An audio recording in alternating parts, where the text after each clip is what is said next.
o povo de Deus, a família de Deus. E eu vou ler aqui para os irmãos, né? É o tópico 8, a igreja é o povo de Deus. Cremos que Deus elegeu a igreja como seu povo na terra hoje, instituída, ordenada e governada por Cristo como seu cabeça e rei. Neste povo há pessoas de todas as eras e lugares, chamadas dentre todos os povos, línguas e nações, reunidas para a glória do Pai e para o testemunho ao mundo da vitória de Jesus. Ela é una e universal, como o corpo de Cristo, no qual há comunhão entre seus diversos membros. Como expressão visível e prática dessa realidade espiritual, a igreja se manifesta em ajuntamentos locais, comuns e abertos. Cabe a esses ajuntamentos cristãos demonstrar de forma pública e tangível a multiforme sabedoria de Deus, reunindo, instruindo e alimentando e equipando o seu povo. Senhor Jesus. E é muito bom falar da igreja, né? Porque a igreja é um assunto que eu particularmente gosto muito de desfrutar. Porque para mim a igreja é muito prática. E quando você vive a igreja de fato, você vive, né, com os irmãos, que nós não somos irmãos apenas na igreja. Né, nós somos irmãos a todo momento. E isso, para mim, quando eu olho para a igreja e olho para a minha experiência, eu não consigo ver os irmãos senão como uma família para mim. Todo o cuidado que eu recebi durante toda a minha vida, não tem expressão melhor para mim do que ver a igreja como uma família. Né? Muitos podem ver a igreja como o corpo de Cristo, como um edifício, como a noiva. Há muitas formas de se ver a igreja. Mas para mim a mais prática é de fato uma família. Senhor Jesus. E como inicia, né, aqui na nossa confissão de fé, fala: Deus elegeu a igreja como seu povo na terra hoje. E o que é a igreja? É a primeira pergunta que eu faço para os irmãos. A igreja, ela é uma comunidade de todos os cristãos verdadeiros em todas as épocas. Há muitos cristãos que fazem parte da igreja que já dormiram, já passaram. Há muitos que estão vivos hoje e há muitos ainda que vão vir. E todos esses irmãos que verdadeiramente creem no Senhor Jesus, vivem o Senhor Jesus, se arrependem dos seus pecados e veem no Senhor Jesus a sua esperança, esses irmãos, essas pessoas, elas são a igreja. Aqui em 1 Pedro capítulo 2,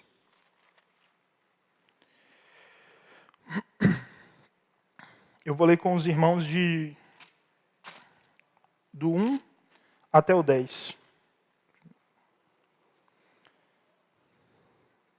Fala assim, portanto, eu vou ler na NAA. Fala assim, portanto, abandonem toda maldade, todo engano, hipocrisia e inveja, bem como todo tipo de maledicência. Como crianças recém-nascidas, desejem um genuíno leite espiritual, para que por ele lhes seja dado crescimento para a salvação. Se é que vocês já têm a experiência de que o Senhor é bondoso. Chegando-se a ele, a pedra que vive, rejeitada sim pelos homens, mas para com Deus, eleita e preciosa. Também vocês, como pedras que vivem, são edificados casa espiritual para serem sacerdócio santo, a fim de oferecerem sacrifícios espirituais agradáveis a Deus por meio de Jesus Cristo. Pois isso está na Escritura. Eis que põe em Sião uma pedra angular, eleita e preciosa. E quem nela crer não será envergonhado. Portanto, para vocês, os que creem, esta pedra é preciosa. Mas para os descrentes, a pedra que os construtores rejeitaram, essa veio a ser pedra angular. E pedra de tropeço e rocha de ofensa. São estes os que tropeçaram na palavra, sendo desobedientes para o que também foram destinados. Vocês, porém, são geração eleita, sacerdócio real, nação santa, povo de propriedade exclusiva de Deus, a fim de proclamar as virtudes daquele que os chamou das trevas para a sua maravilhosa luz. Antes, vocês nem eram povo, mas agora são povo de Deus. Antes não tinham alcançado misericórdia, mas agora alcançaram misericórdia. Aqui, para mim, resume muito bem o que é a igreja. Nós éramos aqueles que colocamos, nós vimos aquela pedra como uma pedra eleita e preciosa. E nós podemos colocar nela a nossa confiança. E nós, que nem éramos povo, a palavra fala, nem povo vocês eram, mas agora são povo de Deus. Antes não tinham alcançado misericórdia, mas agora alcançaram misericórdia. Isso, irmãos, é a nossa história. Nós, pela misericórdia do Senhor, pela sua sabedoria, pelo seu muito amor, o Senhor nos fez ver essa pedra maravilhosa. Essa pedra que, de fato, é onde nós nos alicerçamos, onde nós construímos as nossas bases, onde nós, a partir dali, o Senhor vai edificar a sua igreja. Senhor Jesus. Então, o que é a igreja? É essa comunidade de todos os crentes verdadeiros. E isso foi o que é a igreja. Quem é a igreja são os cristãos que creem verdadeiramente, aqueles que professam a sua fé em Cristo e dão provas dessa fé com sua vida. A palavra, em algumas porções, ela deixa bem claro para nós que existem cristãos que não são verdadeiros. Por isso que, para nós temos que ter essa distinção de que nós, de fato, somos cristãos verdadeiros ou não. Senhor Jesus, e se a palavra mostra isso para nós, traz essa luz para nós, é um sinal, isso implica que há muitos que muitas vezes estão no nosso meio, mas não creram verdadeiramente. Ou seja, eles não dão provas dessa fé com a sua vida. E isso é muito, assim, para mim, foi algo que o Senhor me iluminou. Eu falei, Senhor, eu tenho dado provas da minha fé por meio da minha vida. Eu tenho mostrado quem é o Senhor Jesus, não por meio de palavras, mas por meio dos atos, dos atos da minha vida, os atos do meu dia a dia, Senhor Jesus. E nós temos que tomar cuidado. Aqui em Mateus 18, Senhor Jesus. Queria ler com os irmãos Mateus 18, versículo do 10 ao 14.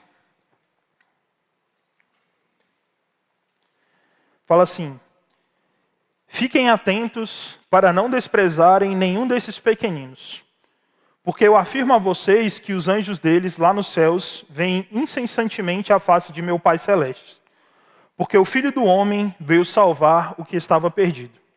O que vocês acham? Se um homem tiver 100 ovelhas e uma delas se desgarrar, não deixará ele nos montes as 99 indo procurar a que se desgarrou?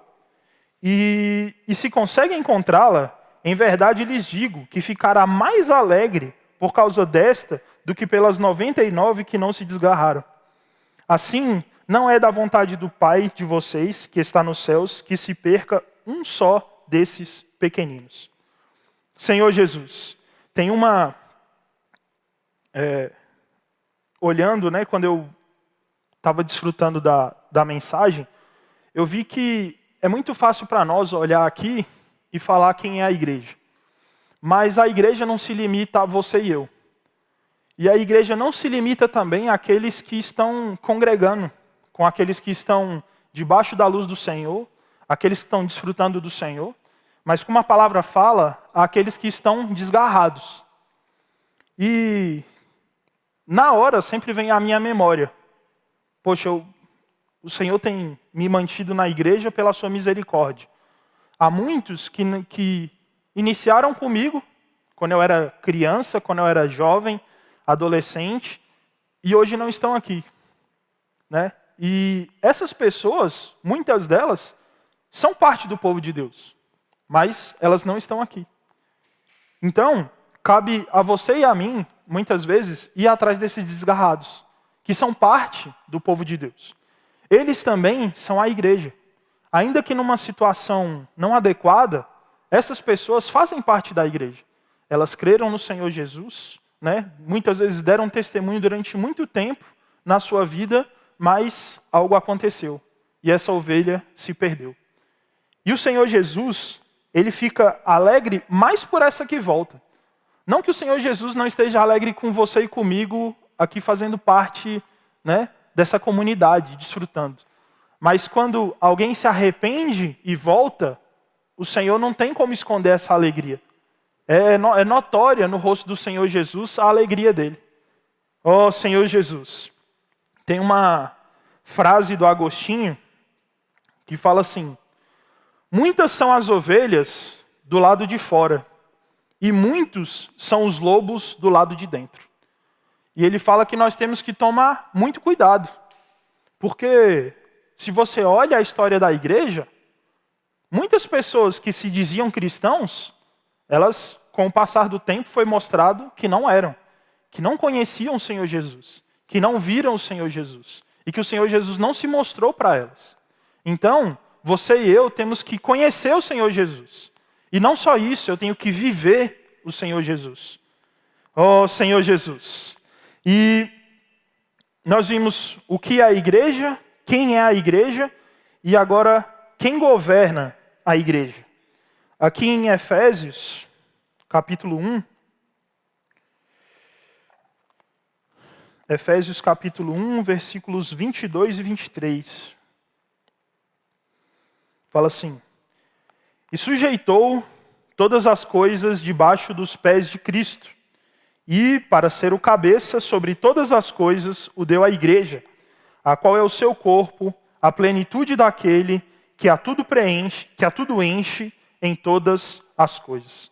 Ó Senhor Jesus. Então nós temos alguém que está cuidando de nós, né? Nós somos a igreja, né? O Senhor se mostrou para cada um de nós, o Senhor cuidou de cada um de nós, e o Senhor está nos governando, o Senhor está nos guiando. Aqui em Efésios também, capítulo 4, versículos 15 e 16, fala assim: mas seguindo a verdade em amor, cresçamos em tudo naquele que é cabeça, Cristo, de quem todo o corpo, bem ajustado e consolidado, pelo auxílio de todas as juntas, segundo a justa cooperação de cada parte, efetua o seu próprio crescimento para a edificação de si mesmo em amor. Senhor Jesus, o Senhor, Ele está cuidando de você e de mim, né, por meio de cada um dos irmãos, por meio da sua palavra, mas há algo que fala que eu preciso da minha cooperação. Não adianta o Senhor Jesus estar mandando ordens, o Senhor está me dando direção, mas eu, como um membro do corpo, não está executando a minha função. Eu estou encostado, eu estou parado. Senhor Jesus, há um tempo atrás eu vi, passou no meu feed do Instagram, né? Um homem lá na Índia que ele está não sei quantos anos com a mão para cima, assim, que a mão ficou ressequida, né? Aí, esse é um exemplo claro de algo que não está fazendo a sua função. Uma mão para cima durante, sei lá, quantos anos ele está, tipo muito tempo, 20 anos, não está cumprindo a sua função. E o Senhor me expôs, falou: Thales, você está cumprindo a sua função? Né? Tudo aquilo que o Senhor deu para mim, durante todo esse investimento que o Senhor fez em mim, ele está sendo útil? Ele está retornando para os irmãos? Né? Senhor Jesus. Continuando aqui na nossa confissão de fé. Fala assim: neste povo há pessoas de todas as eras e lugares, chamadas dentre todos os povos, línguas e nações, reunidas para a glória do Pai e para o testemunho ao mundo da vitória de Jesus Cristo. Queria ler com os irmãos Atos, capítulo 2, versículos do 1 ao 11. Fala assim: ao cumprir-se o dia de Pentecostes, estavam todos reunidos no mesmo lugar. De repente veio do céu um som, como de um vento impetuoso, e encheu toda a casa onde estavam sentados. E apareceram distribuídas entre eles línguas como de fogo, as quais pousaram sobre cada um deles. Todos ficaram cheios do Espírito Santo e começaram a falar em outras línguas, segundo o Espírito lhes concedia que falassem. Estavam morando em Jerusalém judeus, homens piedosos, vindos de todas as nações debaixo do céu. Assim, quando se fez ouvir aquela voz, afluiu a multidão que foi tomada de perplexidade, porque cada um os ouvia falar na sua própria língua. Estavam atônitos e se admiravam, dizendo: Veja, não são galileus todos esses que estão aí falando? Então, como os ouvimos falar, cada um em nossa própria língua materna? Somos partos, medos, elamitas e os naturais da Mesopotâmia, Judeia, Capadócia, Ponto e Ásia, da Frígia, da Panfília, do Egito e das regiões da Líbia, nas imediações de Cirene e romanos que aqui residem, tanto judeus como prosélitos, cretenses e árabes. Como os ouvimos falar sobre as grandezas de Deus em nossas próprias línguas? Aqui fica muito claro que o Senhor chamou pessoas de diversas situações, de diversos países, com diversas línguas, culturas, nações, e o povo de Deus é composto por essas pessoas. Né? Não importa, a língua não é uma barreira para você conhecer o Senhor Jesus. Né? O Senhor Jesus ele se revela a todos. Você vê aqui que nesse episódio de Pentecostes, a língua não foi um empecilho. Né? A língua não foi um empecilho para que as pessoas conhecessem o Senhor. E qual a finalidade, né, irmãos, de o Senhor chamar cada um de nós, o Senhor se mostrar para cada um de nós? Por que nós estamos aqui? Eu tentei agrupar em 3 pontos. Nós temos uma finalidade de estar aqui juntos, reunidos. Nós temos um objetivo para com Deus. E o nosso objetivo para com Deus é adorar, dar glória e louvor. Queria ler com os irmãos Efésios capítulo 1, versículo 12. Fala assim: a fim de sermos para louvor da sua glória, nós os que de antemão esperamos em Cristo.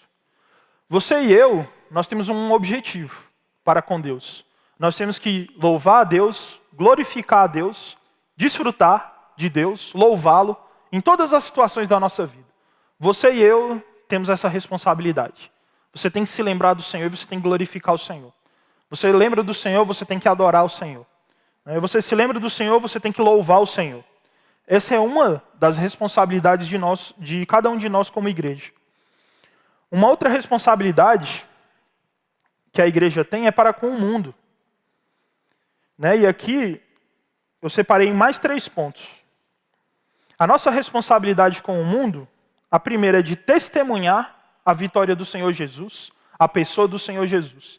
Então o que é que você e eu vamos fazer com as pessoas lá fora? Nós vamos testemunhar quem é o Senhor Jesus, o que é que o Senhor Jesus fez, quem Ele é, o que é que Ele fez na minha vida, o que é que Ele vai fazer ainda na minha vida, o que é que Ele tem feito. Então eu sou alguém que tem que dar esse testemunho. Não só dar o testemunho, eu tenho que evangelizar essas pessoas. A palavra fala que eu tenho que pregar esse evangelho. Eu tenho que levar esse Senhor Jesus a ser conhecido de todas as pessoas.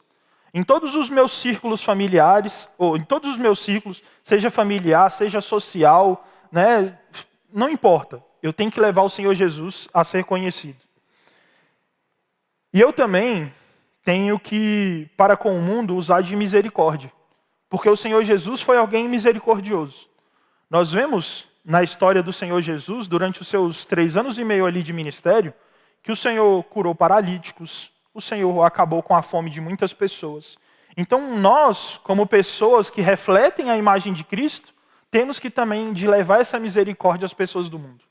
Essas são as nossas funções para com o mundo. De testemunhar a vitória do Senhor, evangelizar, ser misericordioso. E mais uma finalidade que o Senhor chamou pessoas de todas as nações, além de ter uma responsabilidade para com Deus e para com o mundo, eu tenho uma responsabilidade para com cada um dos irmãos.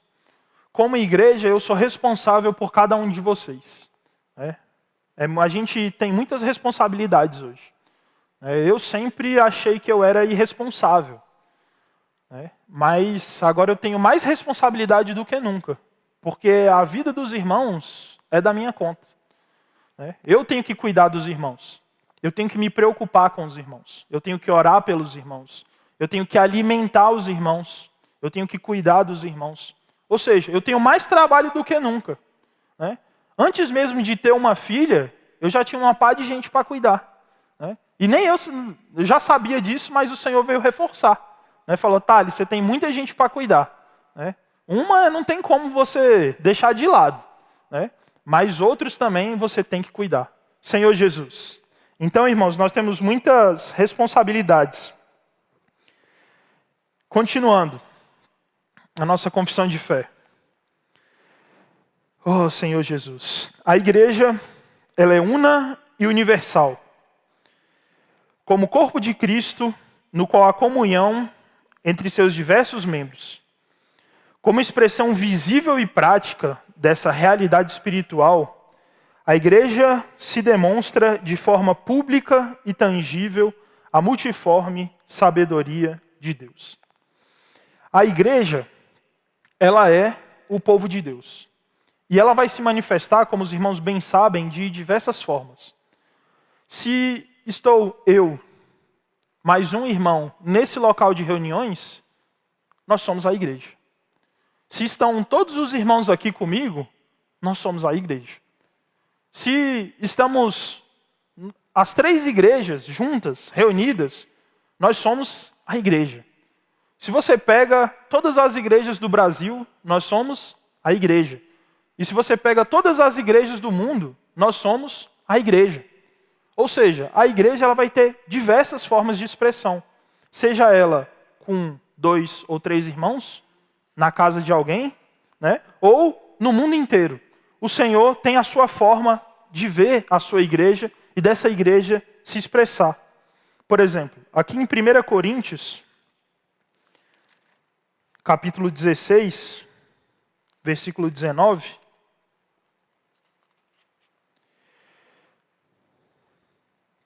fala assim: as igrejas da província da Ásia mandam saudações. Também Áquila e Priscila mandam cordiais saudações no Senhor, juntamente com a igreja que se reúne na casa deles. Ou seja, numa casa era uma igreja. Aí indo aqui para Atos 9, Atos 9:31, fala assim: assim, a igreja tinha paz por toda a Judeia, Galileia e Samaria, edificando-se e caminhando no temor do Senhor. Ou seja, toda uma região ainda era vista como a igreja. Então, se somos uma região, se somos 2 ou 3, olhe isso com o mesmo peso. Muitas vezes a gente vem nas reuniões e tem 2, 3 irmãos. A gente, claro, ficamos desanimados por não ter todos os irmãos aqui. Mas a responsabilidade para com 2 ou 3 não muda se é uma região ou se são 2 ou 3. Para o Senhor, ainda é a igreja. Senhor Jesus. Oh, Senhor Jesus. Tem uma frase de Len Jones. Procurei saber quem era, não encontrei. E fala assim: a tarefa do cristão é tornar o Senhor Jesus visível, inteligível e desejável. Ou seja, a minha função como igreja é tornar o Senhor Jesus visível. Por quê? Porque o Senhor Jesus, ele não está mais em carne hoje presente. Naquela época eu podia ver o Senhor Jesus, eu podia tocá-lo fisicamente. Mas hoje essa função está atribuída a você e a mim. Ou seja, se eu não expressar o Senhor Jesus, as pessoas não vão ver o Senhor Jesus. As pessoas não vão ver Deus se eu e você não expressamos o Senhor. Oh, Senhor Jesus. E a nossa função é mostrar Deus, falar de Deus e viver por Deus. Tem mais uma frase que essa eu não encontrei nem de quem é. Fala assim: testemunhar não é algo que fazemos, é algo que somos. Ou seja, ou eu sou um testemunho, ou eu não sou nada. Eu não preciso dar testemunho, eu preciso ser um testemunho. Eu, como igreja, eu preciso testemunhar a pessoa de Cristo, tudo o que Cristo fez, tudo o que Cristo é. Eu preciso dar esse testemunho 24 horas na minha vida. O tempo inteiro eu preciso estar testemunhando quem é Deus. Seja nas minhas atitudes em casa, para com minha esposa e com minha filha, seja no meu trabalho, seja com os meus familiares, seja com os irmãos, seja no mercado. Eu tenho que ser a pessoa de Cristo, né? Ali por meio de mim, o Senhor Jesus tem que estar fluindo para todas as pessoas. Seja no mercado, né? Seja em lugar que estressa você ou lugar que não estressa, você tem que estar testemunhando o Senhor Jesus. E finalizando aqui a nossa confissão de fé fala: reunindo, instruindo, alimentando e equipando o seu povo. Senhor Jesus, aqui em Atos 20 e 28, fala assim: cuidem de vocês mesmos e de todo o rebanho no qual o Espírito Santo os colocou como bispos para pastorearem a igreja de Deus, a qual ele comprou com o seu próprio sangue. Irmãos, a responsabilidade de cuidar dos irmãos é minha e é sua. Não tente atribuir essa responsabilidade apenas aos irmãos que estão à frente da igreja. Porque sim, eles têm uma responsabilidade maior. Mas a responsabilidade está aqui. Cuidem de vocês mesmos e de todo o rebanho. Irmãos, ainda que eu não seja um irmão que esteja à frente da igreja, eu tenho a responsabilidade de cuidar de vocês. Eu tenho que alimentar vocês, eu tenho que instruir vocês. E é muito bom você ser cuidado. Mas chega uma hora que nós precisamos cuidar. É muito bom viver a vida da igreja em que você vem, é cuidado, recebe a palavra e vai para casa. Mas até quando? Até quando o Senhor Jesus vai ficar alimentando você? Chega uma hora que você tem que colocar isso em prática. Eu mesmo, eu engordei. Eu fiquei comendo muito tempo sem fazer nada. Mas chega uma hora que você tem que fazer alguma coisa. Você tem que queimar tudo isso que você comeu. Senão eu vou ficar estocando isso pro resto da vida? Não. É muito importante que eu desfrute da pessoa do Senhor Jesus, que eu conheça a palavra, que eu leia as Escrituras, mas isso não se limita a mim. Essa palavra ela não fica limitada a mim. Eu tenho que pegar isso que eu desfrutei e dar para os irmãos. Falar, irmãos, eu desfrutei disso. Irmãos, eu cantei isso essa manhã. Irmãos, essa foi a comunhão que eu tive com o Senhor Jesus essa manhã. E compartilhar com os irmãos os frutos dessa palavra. Então, a minha responsabilidade, como está aqui em... Oh, Senhor Jesus. Em Colossenses, capítulo 1, versículo 28.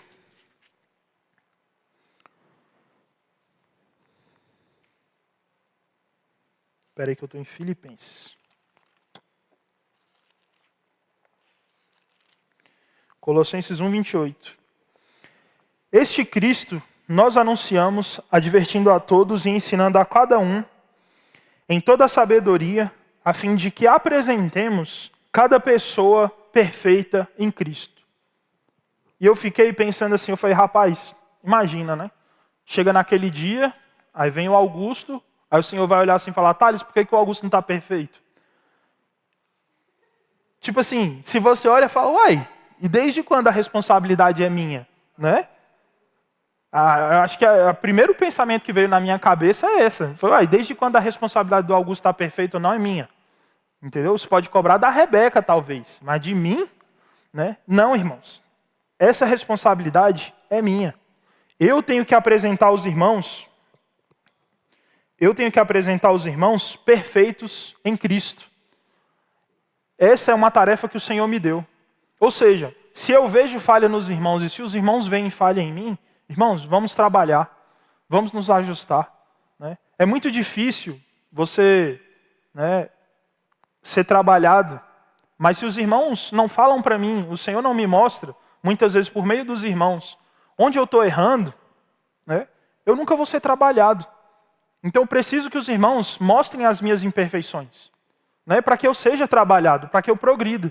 Só que se eu, muitas vezes, mostro a imperfeição do irmão, o irmão para de reunir. E aí? Né? Senhor Jesus, não é esse o caminho, irmãos. O Senhor, Ele precisa mostrar as nossas imperfeições. Se não por meio dos irmãos, o Senhor vai achar outra forma de mostrar que você ainda está imperfeito. Seja por meio de uma palavra que você vai ouvir, seja por meio da sua comunhão diária com o Senhor Jesus, seja por meio do seu cônjuge. O seu cônjuge vai falar, mano, tá errado, não é assim, entendeu? E se você for olhar por esse lado, a gente está muito errado, né? Porque o cônjuge realmente mostra muitas falhas nossas. E tem que corrigir. Eu não tenho que falar, e você que está assim, assim, assim? Não, eu tenho que corrigir. Depois o Senhor vai dar a oportunidade de corrigir, né? Senhor Jesus. Então, irmãos, nós temos responsabilidade de apresentar os irmãos perfeitos. Aqui em Efésios 4, 11.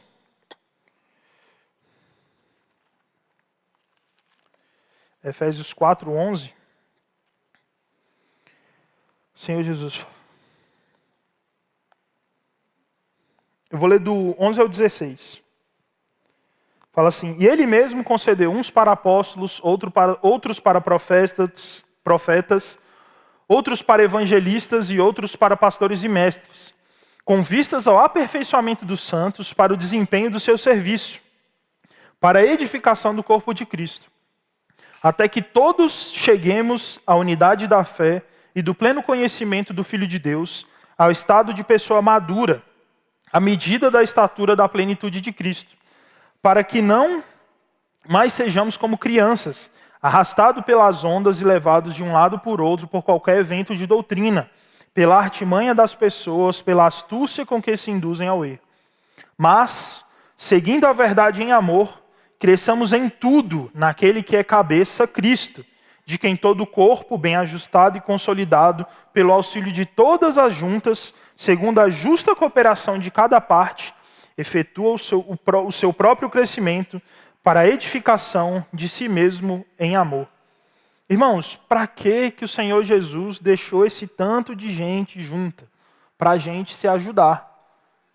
A gente não está aqui querendo o mal de nenhum dos irmãos. Eu estava no trabalho, aí a chefe falou lá, né? Falou, olha, é normal errar. E ela falou, eu entendo que numa empresa, normalmente, ninguém vai querer errar por querer errar. Você vai errar por erro, é inconsciente. Acontece. Na igreja também é a mesma coisa. Nós vamos errar, nós vamos precisar nos ajustar, mas o Senhor quer que você e eu, nós cresçamos. Que você e eu, a gente possa amadurecer. Que a gente não mais fique uma criança a vida inteira. Né? Senhor Jesus. E ainda aqui nesse último ponto, fala assim, nessa parte de reunir, aí teve uma outra frase que me chamou muita atenção, de Joseph Hall. Fala assim, não há lugar para nenhuma pedra solta no edifício de Deus. O edifício de Deus, nós vamos ter o quê? Que ser edificados juntos. Se tem uma pedra solta, o edifício não vai ser edificado. Então a responsabilidade de cada um dos irmãos, se chega um irmão que está solto, ninguém está cuidando dele, ninguém está vendo ele, a responsabilidade é minha. Porque se eu quero ser edificado, se eu quero edificar a igreja de Deus, eu tenho que cuidar dos irmãos. Muitas vezes eu me sinto exposto quando chega algum visitante. E às vezes o visitante chega e vai embora, e eu nem sei quem era o visitante, não sei quem convidou ele, não sei qual era o nome dele. Irmãos, é minha responsabilidade. Eu não posso deixar uma pedra solta. Se eu estou vendo alguém que não está sendo cuidado, que não está sendo edificado, é responsabilidade minha cuidar dessa pessoa. Aqui em Colossenses, Senhor Jesus.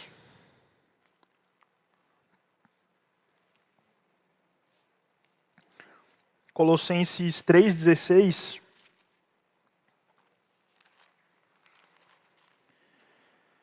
Fala assim também, que a palavra de Cristo habite ricamente em vocês. Instruam e aconselhem-se mutuamente em toda a sabedoria, louvando a Deus com salmos, hinos e cânticos espirituais, com gratidão no coração. É responsabilidade minha também instruir os irmãos, cuidar dos irmãos. Muita literatura, irmãos, nós temos pedido para os irmãos, para que os irmãos se alimentem. Mas não é tão fácil assim, né? Seria muito bom eu pedir uma pá de livro, entregar na mão dos irmãos e falar, se alimenta, cuida, né? Não é uma ração do exército, que você pega e dá ali e fala, se vira, meu amigo, come isso aí, é o que tem. Não é assim. Eu tenho que instruir os irmãos. Essa palavra precisa habitar nos irmãos, ela precisa morar. Uma palavra que é dita hoje, ela não pode você sair da reunião e você se esquecer dela. Ela precisa habitar em você. Ou seja, hoje, amanhã, depois de amanhã, você tem que olhar no seu interior, ela tem que estar lá. Muitas palavras, durante a sua vida, vão marcar você. Ou seja, essas palavras habitaram em você, né? Elas estão ali de fato, a qualquer momento você pode acessar. Mas há palavras que muitas vezes nós deixamos passar. Elas passam na nossa casa, é uma palavra de visita, né? Ela passou na tua casa e foi embora. Não é assim, irmãos. Essa palavra precisa habitar em cada um de nós. E aqui em João 6,35, oh Senhor Jesus.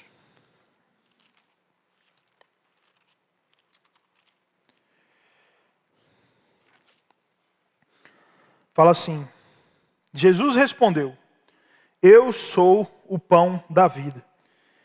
Quem vem a mim jamais terá fome, e quem crê em mim jamais terá sede. Não sabe o que servir para os irmãos? Serve pão. Fala do Senhor Jesus. Entendeu? É a coisa mais fácil. Quando a gente vai receber visita em casa, a gente quer agradar. A gente quer, claro, dar o melhor para os irmãos, para os nossos familiares que sejam. E a gente enche uma mesa gigantesca com uma pá de coisa, né? Mas muitas vezes, o que a gente vai ter para servir para os irmãos é o pão, é o básico. Vai no básico que não tem erro. Quer cuidar dos irmãos? Não precisa estudar teologia, dar não sei o quê. Irmão, fala do Senhor Jesus. Fala, irmãos, eu desfrutei disso aqui hoje, olha só que maravilha. E tá com um versículo para o irmão lá, desfrutar. Senhor Jesus. Então, irmãos, para mim, falar da igreja é maravilhoso. Mas, quando eu olho na minha experiência, muitas vezes eu falo assim, Senhor, não tem muito o que o Senhor falar para mim mais de igreja. Eu só tenho que praticar agora. Porque eu acho que não tem mais revelação. Assim, não que o Senhor não vá se revelar, não é isso. Mas assim, o Senhor já nos mostrou tanto sobre a igreja, o Senhor nos deu tanto, nos deu os irmãos, nos deu o local, nos deu serviço, nos deu tudo.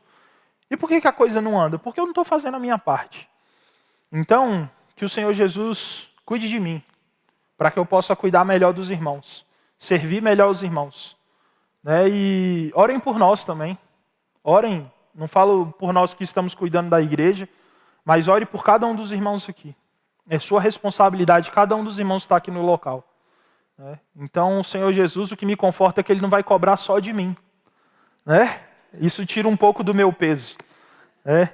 Jesus é o Senhor, irmãos. Vamos fazer pequenos grupos e compartilhar. Amém?